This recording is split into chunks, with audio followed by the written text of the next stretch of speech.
In today's latest reports, I'll be discussing everything striker news. Benzema, Osimhen, Callum Wilson and Jhon Duran. The striker is definitely coming before the month ends.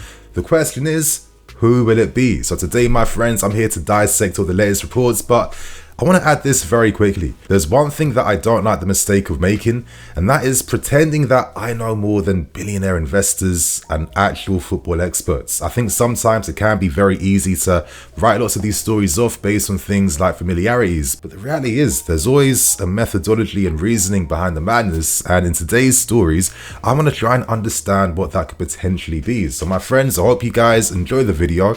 Hit that like button. Let's try and get over 2k likes, and most importantly, share your thoughts and opinions too, my friends, is always valued. So I hope you guys enjoy, and without wasting any more time, now to start with the first story, I'll be discussing the latest around Victor Osimhen, because I kind of feel like he is the key behind all the stories we're seeing around strikers right now. And that's because recently Osimhen himself has revealed in an interview that he has made his mind up on his future for next season. What does this mean? Does this informally mean that we're set to sign him?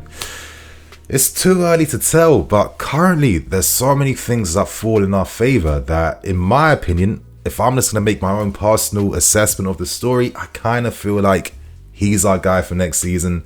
You guys can beat me with a stick if you want to, but I'm going to keep it honest with how I'm feeling right now.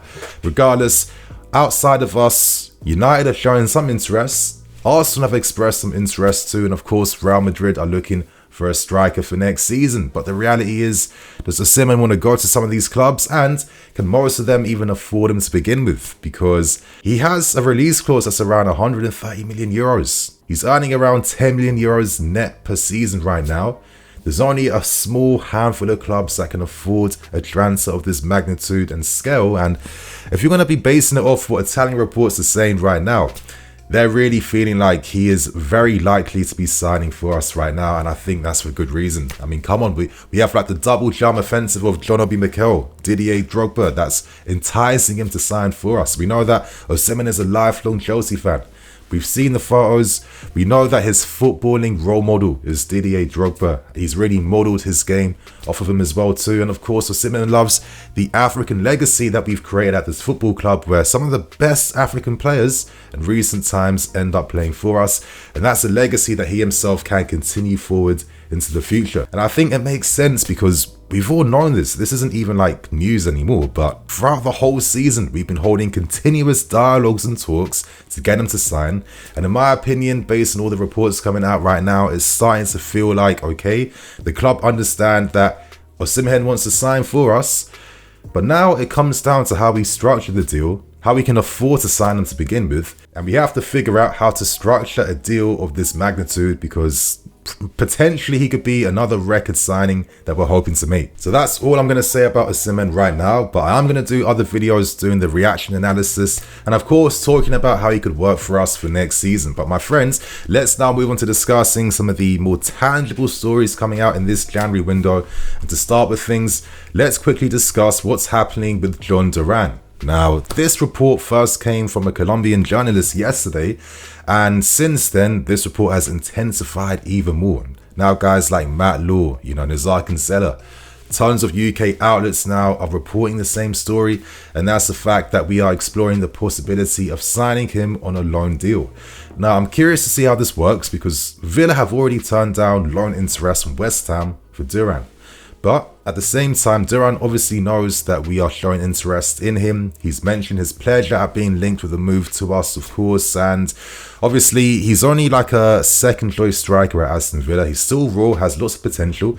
But if you have the opportunity to come to a club like us, still maintaining that same role, I'd imagine you would take that opportunity up, knowing that, okay, if I am successful, I have a bigger chance of making it at Chelsea compared to an Aston Villa, I guess. But regardless, it's always been a bit of an odd type of story, right? Because we have so many young strikers at this club already. I mean, Fofana came back from Union Berlin and we instantly loaned him back out to Burnley. In that sense, I can understand why, because he can't go like nearly a whole year barely playing football. I think minutes are so key for him that it wouldn't be the wise move for him to return back to us. However, you're looking at other players like David Washington, who's been used very sporadically. We spent over 20 million to sign him. Should he not be like the backup guy during moments like this when you're spending big money? I'm not too sure.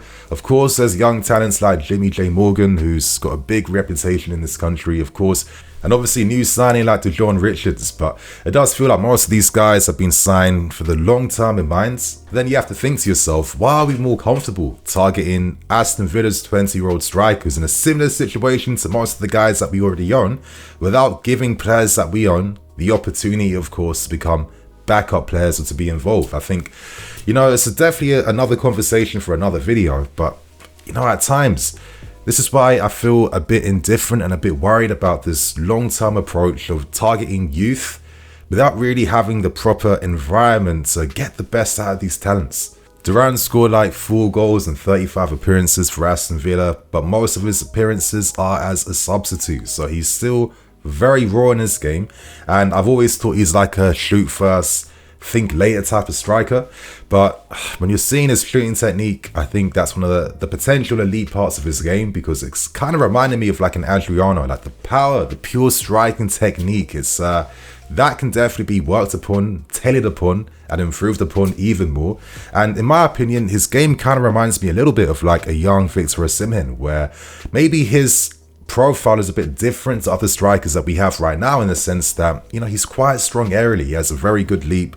He's good at the back post and the near post, and he's the type of striker that we don't really have in the team right now. In my opinion, I feel like this is the real reason as to why we are looking at a move for a player like Jhon Duran. And as I said earlier, I think it falls entirely on Victor Osimhen, because Osimhen is going to cost you guaranteed over 100 million plus for next summer. We're not going to get Champions League football, but we still need to strengthen the team. So the best way to do that is by raising funds, by selling players. And I guess this really falls upon Armando Broja, because we know that Aston Villa are expressing interest in Broja. We've known now for the past week and a half that we are open to selling Broja between 35 to 50 million pounds. And we're even happy to loan him out first and have an obligation or option to buy included in that loan deal if Broja, of course, finds a suitor and is sold. And it's quite obvious why Broja would be sacrificed, because if you're going to sign Osimhen in the summer, we don't need him anymore. Jax becomes that young profile striker that we can work upon over the seasons, and he can play that secondary role to an Osimhen. So in that sense, Broja becomes a sacrificial type of player, and if you're going to let him go, but you need to sign someone on a short-term deal to take you to the summer window at least, then you look towards a Jhon Duran based on the affordability, based on the fact that there's no obligations to be signing him on a permanent deal afterwards, and based on the fact that Aston Villa themselves are showing intent towards potentially signing Armando Broja. So you can understand the little merry-go-round that could possibly be in shape with these two deals. If you're only signing a backup player right now, at least you have a window of opportunity to assess how he does, and then maybe if he does well, you could even decide to sign him and then loan him out elsewhere. Remember, if we're signing Osimhen, it means that we're paying the full release clause. When you pay the full release clause, you negotiate directly with the player, and you don't have to talk to Napoli. Who knows if we decide to overpay his release clause to find better payment structures? Most likely that's going to be the case, right? But the reality simply is this. With the fact that we most likely won't be getting Champions League football, we're going to have to sell and sacrifice players right now to fund our summer spending. I think this is why we aren't spending big in January, even though originally we had plans to do so. But I feel because we aren't near a Champions League spot, we're not going to take the same risk that we did last January, right? So with combined sales of your Broja, Maatsen and Lukaku, that's guaranteed to be at least over 100 million at this point in time. As remember, due to FFP reasons, when you're selling academy grad players, you can account for them as pure financial profit. And this gives us a lot more wriggle room financially, of course, to be able to fund big moves like Osimhen, Caicedo, Enzo Fernandez, etc, etc. So currently, this is why I feel like we're targeting a move for Duran. Share your thoughts and opinions. But to move on to other news, we have to discuss the latest reports surrounding Callum Wilson. Now, I think this story is no surprise, because we want to sign a striker. We want to sign an affordable striker on a short-term type of deal or for a very good type of fee, and I think Callum Wilson most definitely fits that bill. Now, this report first came from Jack Talbot from Football Transfers, and it's later been confirmed by Nazar Kinsella and other media outlets that we are showing admiration in signing Callum Wilson, and that's because it's reported that he has a potential fee between 18 to 20 million if he's sold this window, and that suits our budget right now. And it makes a lot of sense because Callum Wilson is the type of experienced Premier League player that Pochettino originally hoped he'd have more of in his squads. And I think you look at his records, it's like 1 goal every 2 games. And it's been like this for over 100 games right now. I think that's guaranteed goals that can help us. And that's the type of experience that can balance out the inexperience that we have at times. Now, reports mention the fact that we're enticed by Callum Wilson because we feel like we can get at least 18 months of quality from the player. And they feel like Callum Wilson, of course, who's already suited to playing as a second striker, would kind of be open to fulfilling the same role at Newcastle with our football club. And in that sense, this type of striker reminds me of smart acquisitions we've made in the past. And I'm talking about players like Demba Ba from Newcastle, Loic Remy, and obviously the famous one being Nicolas Anelka that we signed from Bolton. At times when we've signed Prem experienced strikers, they haven't let us down in terms of what they offer to our squad. And with Callum Wilson now being 31 with his contract expiring in 2025, this is probably a good opportunity to at least extract 12 to 18 months of quality from a player that could help this squad out over time. But before I move on though, I think it's simply this. The 3 strikers we're looking at will be Duran, Callum Wilson, and the final one would be Karim Benzema. But realistically, there's no guarantees on who you're set to sign right now. I think ideally we prefer to get someone on loan until the end of the season, but if those options aren't available or if clubs don't play ball and help us, it means we'll have to sign someone for a relatively affordable fee. And I think this is where Callum Wilson now starts to make a bit of sense. And knowing our football club, when we tend to make signings right, we negotiate with clubs, we agree personal terms with players, and then we assess afterwards, okay, we know we can get this guy, that guy. Let's now go for this guy over there. So that's how I see the situation with Callum Wilson. Share your thoughts and opinions. And to end things with the final story, obviously we have to discuss the latest news around Karim Benzema. Now, it's still not fully confirmed that Benzema is unhappy with life with Al Ittihad, and obviously we know that he's fallen out with Marcelo Gallardo, and in my opinion it is kind of proof that money doesn't buy happiness. Now listen, I could be completely wrong here. Here's my initial impression, but I kind of see it like this. When you're like a multi-millionaire football player, regardless of your religion, right, you're used to living up a crazy lifestyle and you have the freedom to kind of do whatever. So maybe if you're going to a more like, conservative minded type of country, can you really live life to the fullest like that, especially when you have the responsibilities of being like one of the main figureheads of the Saudi league, when you have like ambassadorial duties, of course, to help promote the league as well too. I'm not too sure. That's only my assessment, but I could be wrong. The reality simply could be based on the football. And there are good reasons as to why Benzema would feel a bit unhappy because, coaches recently like Nuno Santo and Marcelo Gallardo, they are finding it hard to create a system that helps the whole team whilst making Benzema the star. And obviously recently, Gallardo has been using a 2-striker system without him.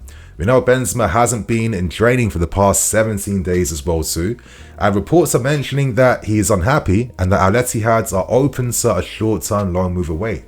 Now originally he was offered to another Saudi club, but Benzema said no. But this is where the story kind of doesn't make sense. And I get a bit confused because Benzema himself said in a recent French interview that all these stories are negatives, they're not real. I'm going to be staying in Saudi Arabia. But at the same time, there's many reports coming out kind of dismissing that notion. And obviously Benzema is not going to put his club on blast in the media like that. So in my opinion, Benzema is one of the hardest players to get secured on loan before this window ends because there's so much politics happening behind the scenes. And what doesn't help either is that he's on incredible wages. So if Benzema is ready to leave Saudi Arabia on the short term right now, he must take a massive pay cut, find himself back in Europe. And obviously you can rely upon his goal scoring qualities, but in my opinion the window ends in like what, a week's time. I feel like when you go through all the fine print for a deal like this, it's going to take a lot of time to negotiate the best terms to be able to sign a Benzema. And because the days are getting shorter, what if you get to the final day and then the deal collapses? We're screwed in that sense. So it's no surprise to me why you're going to target other players in January. That's why you're going to look towards a Jhon Duran, someone that you've already kind of scouted already, that is available quite easily in the market. That's why you'll turn towards a Callum Wilson, someone that could be open to moving to London. Of course, someone that has Premier League experience and someone who's affordable for a relatively easy transfer fee. And I think that's why you're going to hold talks with Benzema and his representatives to find out, okay, how can this deal be structured? But you're not going to put all your eggs in the Benzema basket, because the basket could break and all those eggs could crack. So I think right now, these are the main types of players we're looking towards. And I think whoever makes the most sense financially is the player we'll pursue. I think ideally Benzema would be number one based on guaranteed experience. And obviously that link up with him and Nkunku, it could be dangerous, right? But outside of that too, I think guys like Wilson and Jhon Duran become the second and third choice options, and I think we're going to get our answers pretty soon before this window ends. So my friends, that is all the latest striker news and reports right now. I'm sure there's going to be more stories coming out. Share your thoughts and opinions too, my friends. And on that note, I'm Nini FC, this is BlueLionsTV. I'll see you guys tomorrow with some more videos. Cool.